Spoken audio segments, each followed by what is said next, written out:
5 ஆண்டு காலம் 2021 26 வரைக்கும் சீரும் சிறப்பாக முத்துவேல் கருணாநிதியின் ஸ்டாலின் ஆட்சியிலே சீரும் சிறப்பாக நடைபெற்று கொண்டிருந்தது. சொன்னாங்க ஸ்ரீரங்கத்தில் பல திட்டங்கள். இந்த அம்மையார் ஜெயலலிதாவுக்கு பிறகு அதிகப்படியாக தொகுதிக்கு நலத்திட்டங்கள், நல்ல தொகுதிக்கு நல்ல கட்டிடங்கள், நல்ல பாலங்கள் கொண்டு வந்து ஆறுனாக்க நமது முன்னாள் முதலமைச்சர் திராவிட முன்னேற்ற கழகத்தின் முத்தான தலைவர் முத்துவேல் கருணாநிதி ஸ்டாலின் மட்டும்தான்.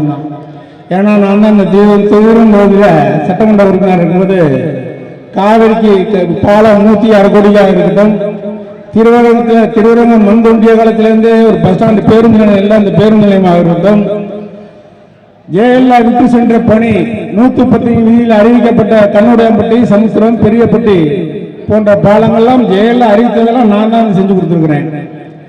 பேட்டாத்துறை பேருந்து நிலையமாக இருக்கட்டும், சிறுவங்கை பாலமாக இருக்கட்டும், அரவத்தூர் பாலமாக இருக்கட்டும், திருச்சியிலே மணப்பாறையிலே மல்டி பர்பஸ் பில்டிங்கான மருத்துவமனை 20 கோடியாக இருக்கட்டும், விவசாய கல்லூரிக்கு கட்டிடமாக இருக்கட்டும், அல்லது பொறியியல் கல்லூரிக்கு கட்டிடமாக இருக்கட்டும், ஆர்ட்ஸ் கல்லூரிக்கு கட்டிடமாக இருக்கட்டும், அனைத்து கட்டிடங்களும் திராவிட முன்னேற்ற கழக ஆட்சியிலே 2021 திருச்சியில் 9 தொகுதியில் அதிகமாக